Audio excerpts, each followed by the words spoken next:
This is an open letter to uh, my comedian friends. Somebody said, one of them said, "Are you sure what you're doing is comedy?" And we have to look for the jokes in there. You're not really doing comedy, and you can't call what you're doing comedy. And my answer is basically, well, if you land as an alien on this planet, you don't have to look far to find almost everything humans are doing on the planet is qualifies as comedy. Almost everything the humans are doing on the planet qualifies as comedy. So you really don't, the thing straightforward is a joke. You really don't have to, it's a long joke, it's not a short joke. It doesn't have a punchline as per se because the punchline comes in the first line. Here's the punchline. For example, I was listening to NPR today, and this lady comes on, and she's talking about immigration to Uncle Sam's land and how it takes so long, and at least those who we need to work here for us, you know, our pink skin society needs some minions of other color skins to help us, you know turn our industrial wheels, so around those lines. So the idea was that these work related visas, or uh, they call them B1 category of visas, these should all of them should be accepted, less of them should be denied. We need as much as we can. All these skilled workers and all these brainiacs, we need them from around the world, while at the same time, in the next segments, another person comes on and says, in the next segment in the same station NPR, another announcer comes and states that yes, we are doing all we can for those shitholes in the world. We can't do any more. Those shitholes, we are sorry that those shitholes over there. Why are they shitholes on the other side of the planet?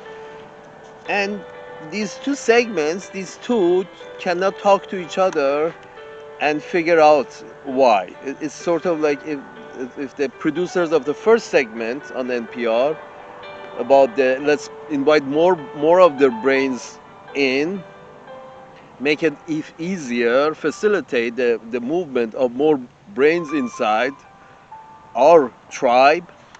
This producer of this show, if they had spoken with the producer of next show, would have found the humor in it. Because in the next one, they keep saying that, yeah, we don't know why those shitholes never get better.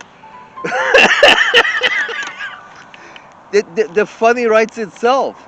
It's on one hand, let's invite them more in, crocodile tears, as if like, oh, we care about these people, that's why we want them to come in. No, you care about yourself, that's why you want to come and help you move the wheels of your industry.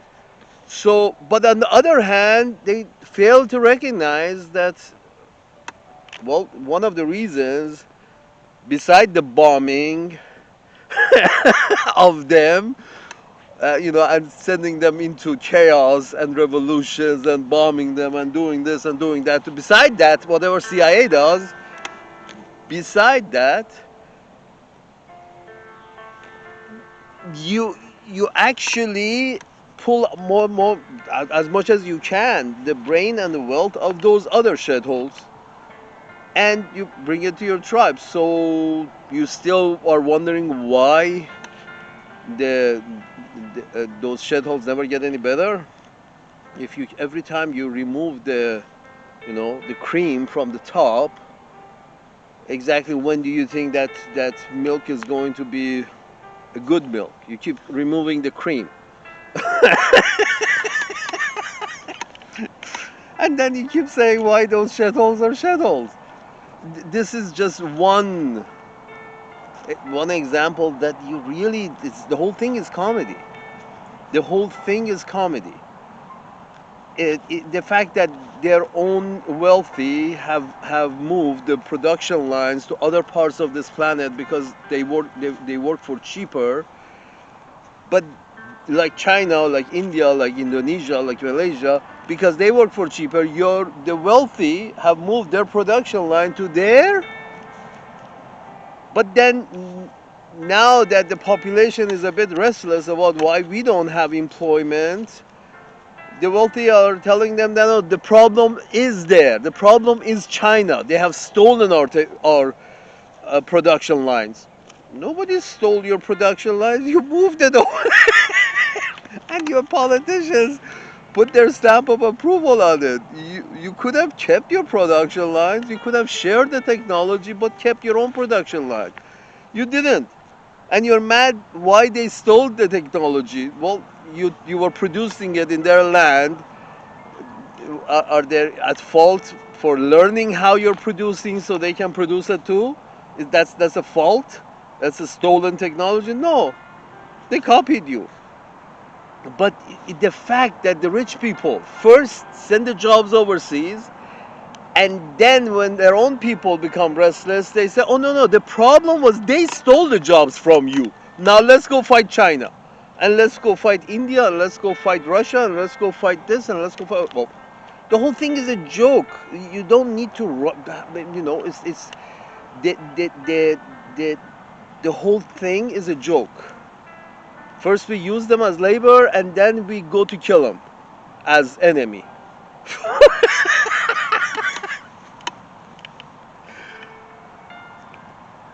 It doesn't really. It's the whole thing. When you look at both sides, salute. When you look at both sides of what you're doing on Earth, you find the funny. It's like you're I'm sure there's a saying for it. There is a proverb or phrase for it that says your left hand is twisting right and your right hand is twisting left. It's sort of like you're doing two opposite things at the same time, but you expect a different results. But what you're doing and what your expectations are couldn't be farther apart. It's sort of like, okay, we are going to spend all our money in fighting each other, but at the end of the day, we don't know why our children are not learning. Well, how much of your budget are you spending on your children learning? What percentage is going to learning? If you put more percentage towards learning, so you get, better result in the learning aspect of a society. But if you put more of your wealth into arms production, you will get a different kind of result. More involvement of military everywhere. It's they're doing and saying the exact opposite. They're doing something and they're expecting the exact opposite result, logical result that one can draw from what they're doing. And that's a joke by itself. Look at veto, the veto power in United Nations. Imagine that if you want to see the funny for veto power, imagine there is the Supreme Court. Every country has a Supreme Court, but let's go with a more familiar one. Supreme Court of United States in Uncle Sam's Land. The Supreme Court in Uncle Sam's Land has 9 members, and majority always rules. It's like 5-4, it goes to 5. Nobody has a veto power in Supreme Court. Nobody has a veto power. Not even, the chief, who's, I guess, Mr. Chief Roberts is right now. Not even the chief has a veto power. Nobody has a veto power in Supreme Court. And that's how it should be. That's logical. And the more number of people you have, the better it is. If you have a 30-member Supreme Court, and no veto power, then that you get a much better result because it's more representative of the population. You can also have a three-member Supreme Court, but it's not going to be very representative of all the branches of the population. A three-member Supreme Court, it's going to be limited to three varieties of humans. So my point is this. My point is this. You have veto power in wherever you have veto power, you have issues.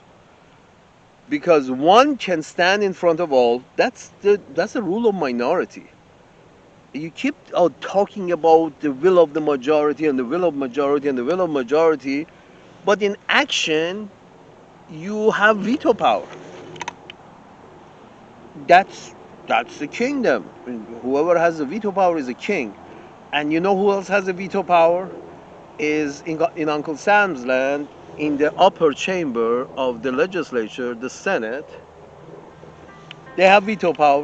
You have 100 little kings in the Senate, two for each state, and they don't call it a veto power, they call it the filibuster. Uh, they call it they don't even have to do the filibuster, they can put a filibuster hold on issues. And filibuster hold is basically the veto. If you don't, you're one of the 100 senators and you don't like a bill because you have a client who this bill is going to not be very profitable to them or cut into their profit, as one senator, you can put a veto on any bill as one senator. So basically, if I'm a rich corporation, all I need to own is one senator. All I need to do is make sure I have one senator in my pocket.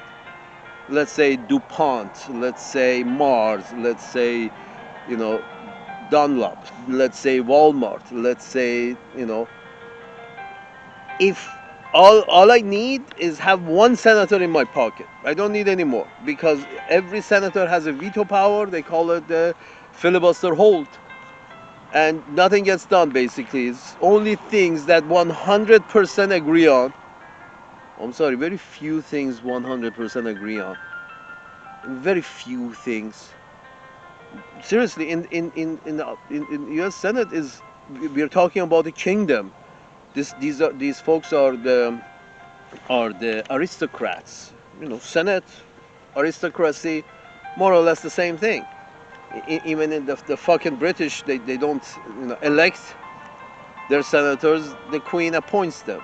They're really recommended up the chain of command, so the very sound ones are appointed, and the landowners, the landlords, and the landowners, and basically the cream.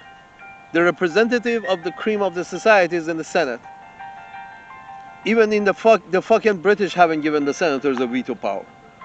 Their House of Lords, the veto power. But veto power is filibuster hold is basically veto power. You don't accept veto power it's ridiculous to think that in the Supreme Court you have veto power. It's ridiculous, but it's good that they don't have it. But how come your legislature has veto power? 51 senators over 49 should win something. So in that way you can get things done. Veto power means you can't get anything done because the exact 100% of people cannot agree on something. So DuPont has his one senator who will veto any bill that comes through that's going to be not profitable for DuPont. Or worse, cut into their profit. DuPont has, hey, Senator this, Senator that, whoever is they need only one. But if you remove this, filibuster hold or filibuster law from the books, what happens is at least DuPont can't buy 51 senators. DuPont has to try to buy 51 senators, and they can't. Nobody can. So that's the whole point. The logical thing, the unfunny thing, the logical thing would be not to have this filibuster hold, not to give veto power to 100 senators, but you have. And all DuPont has to do is buy one senator, and he doesn't need any more. Logical thing is, if you say it's a representative republic, okay. No, 51 should win any vote. What that means is whoever wants to buy this senator has to pay for 51 of them, and they can't and they won't. So you get some things done, even though some corporations lose. But things get done. The needle moves forward. This is a joke that, and where else we have veto power? United Nations. Are you serious? Have you noticed United Nations can't get shit done because there are 5 members that have veto power. What is this United Nations? There is no United Nations plus 5 Security Council. The name is not that. It says United Nations. It doesn't say United Nations plus 5. And who are these 5? These are the 5 that have nuclear weapons. They say correlation doesn't mean causation, but you can pretty much, bet your bottom line that if being a nuclear weapon is not the only factor, at least it's one of the requirements to have a veto power in the Security Council. Maybe it's not causing it, but it correlates very well. If you have nuclear weapon, you can cause annihilation of the other. We give you special power. You have veto power, and you wonder why Mr. Pompeo keeps saying that we are exceptional. Where does that exceptional come from? Because of the nuclear weapons. Now you wonder. This is the joke part. Now you wonder why all these little shitty countries want to get their own nuclear weapon, because apparently it gives you special power. It gives you veto power. The fucking British with 90 million population have got a veto power in the United Nations. Have had it for the past 75 years. Why? We have a couple of hundred nuclear weapons. It's not enough to blow the whole planet up, but we can do enough damage that everybody should avoid us. So you should probably give us a veto power. So do the French. Another 90, 120 million to 120 million population. Why the fuck would they have a veto power? Pakistan population is equal to the French and the British put together. You put the French and the fucking British together, you won't reach the population of Pakistan. And Pakistan is not the most populated country on the planet. So the joke is right there. The 5 members of Security Council have the veto power. They are the original nuclear power owners and operators.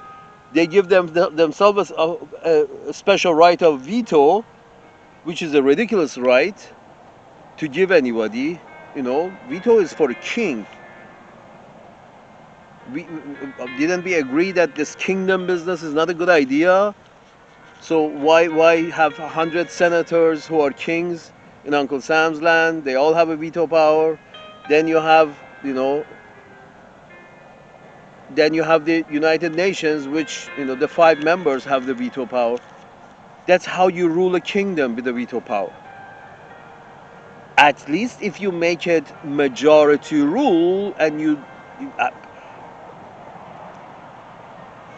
have 197 nations. If more than 50% of the population of Earth, or more than 50% of nations, or more than 50% of population of Earth, vote for something, well, the rest should abide by it. It's just logical, or else it's war. That's why you have so many wars, because everybody has veto power, and you're not you Mr. Whatever goes against me, I veto it, and then I go do whatever I want, and nobody can vote for it. This is the joke. Now 20 years later, pretty much everybody on planet Earth has agreed that invasion of Iraq and Afghanistan was a bad idea. Maybe it should have been a police action. International judiciary should have gone to solve this problem of some terrorists on some shithole in the planet. Leave it to some international judicial system. Now everybody has concluded that, yeah, maybe that would have been a better idea than to just jump into another country and try to, you know, enforce your will upon them. But this conclusion was reached before the invasion of Iraq or Afghanistan in United Nations. But because it wasn't the rule of majority, mistakes were made. Because it was the rule of minority, one nation, and not even the rule of that nation was manipulated. It was a rule of, you know, a couple of handful of people who really enjoyed the fruits of invading some shithole on the other side of the planet, or some shithole or two or three or four or five or six or seven. A few people have, benefit from the fruits. This is the joke. The veto power in the United Nations is a joke. And then asking yourself, why all these shithole countries want to have nuclear weapons? Well, none of them mind having a veto power, at least against their own invasion. Hey, if I have nuclear weapons, the pink skins are not going to invade me. That's a kind of a veto power. Why do they want it? Because you keep invading them. And if anybody disagrees, you veto their disagreement and go and invade anyway. That's the joke. Salute.